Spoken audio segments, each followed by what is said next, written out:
New plans to return idle lands to production. Barbadians join others around the world to celebrate Easter. And in sports, Jamaica have the edge over Barbados on day 2 of the regional 4-day semi-final.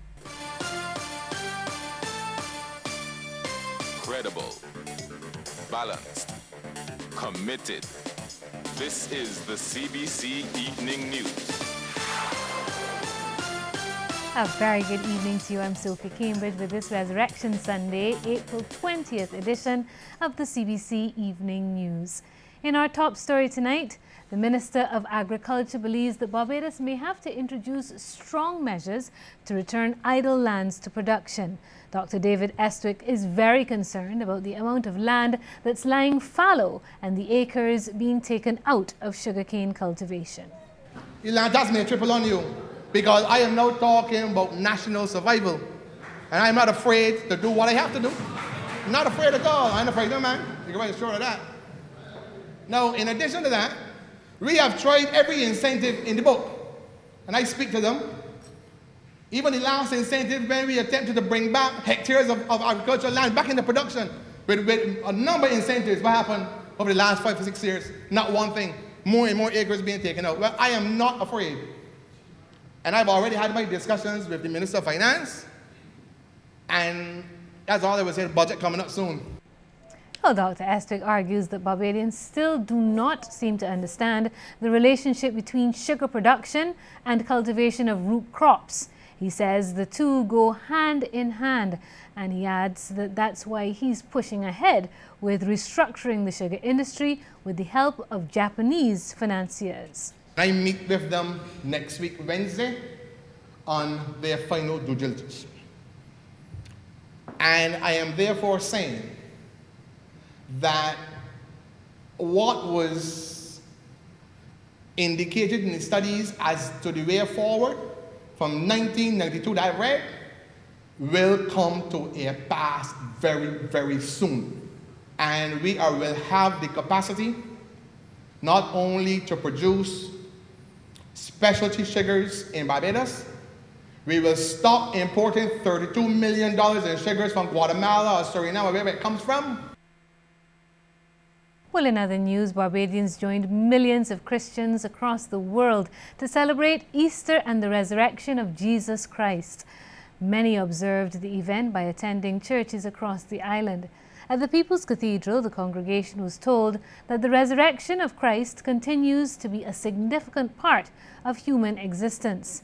During his sermon, Pastor Andre Simmons reminded Barbadians that the resurrection is one of the greatest miracles of all time. He argued that it would be incomprehensible for accounts of the event to be removed from the Holy Bible.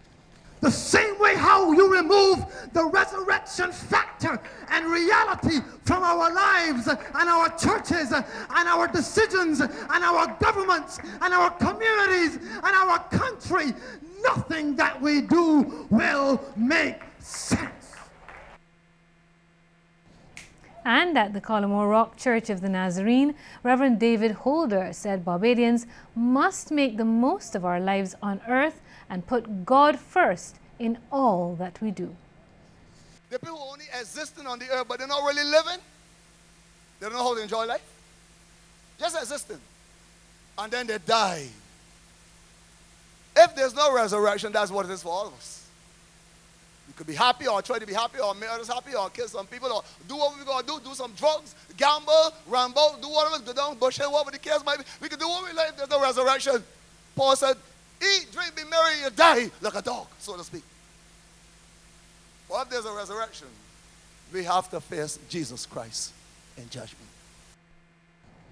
The Chief Cultural Officer at the National Cultural Foundation, Andrea Wells, says community events like the Oystons Fish Festival contribute to the development of creative enterprises and small businesses.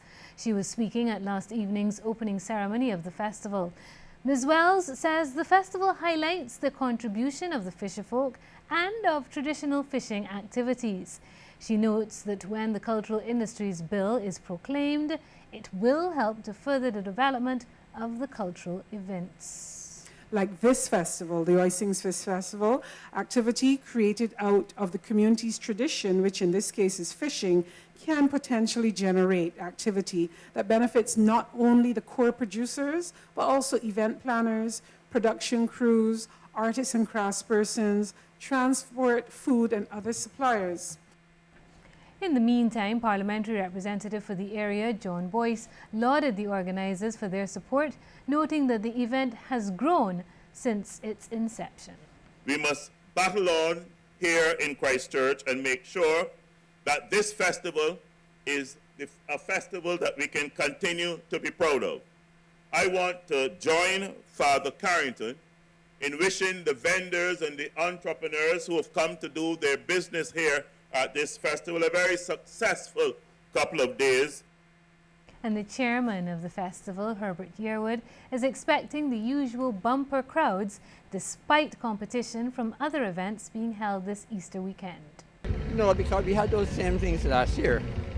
We had reggae on the beach last year too, and we had the car racing. And you know, we still got thousands of people here in the late evening. It really usually picks up from around 3 or 4 o'clock. But when people leave, like the racing and so, they come straight here, you know, thousands of people. Mr. Yearwood revealed that the organisers would like to revive the traditional aspects of the festival, including street decorations, in the future. Because of financial problems, there's nothing much we can do to promote it, but you know, we would like to see the place well decorated. You know, in the early days, in the 70s and so when it started, we used to have this place decorated with flags and so, all done from one side of the into the other. And you know, but nowadays we can't do those sorts of things because no money to do it. Well, 2 men held in connection with 2 separate recent drug fines suffered different fates after appearing in the District A Magistrates Court yesterday. 39-year-old postman Andrea Griffin, held in connection with the discovery of 5 pounds of cannabis in mail at the General Post Office, was granted bail. Griffin pleaded not guilty to possession of marijuana, having the drugs with intent to supply, and trafficking. Bail was set at $12,000 and the St. George resident was ordered to report to the District B police station once a week. The case was adjourned until the 29th of July. In the meantime, though, 35-year-old Terry Emerson Haynes, held following the discovery of over 2,000 cannabis plants at St. David's in Christchurch, was remanded to prison. The St. John resident was not required to plead to the indictable offence. He is to reappear in court on Tuesday. Well, a new photograph has been released of Her Majesty the Queen, who will celebrate her 88th birthday tomorrow. The black and white shot shows the Queen smiling, and it was taken in March by renowned British photographer David Bailey at Buckingham Palace. The Queen's birthday tomorrow will be marked with Union flag flying high above all public buildings in Britain. Gun salutes will also take place in London tomorrow at the usual saluting bases. The Queen is set to overtake her great-great-grandmother, Queen Victoria, in September next year as the longest reigning British monarch of all time. Queen Victoria reigned for over 63 years until her death in 1901.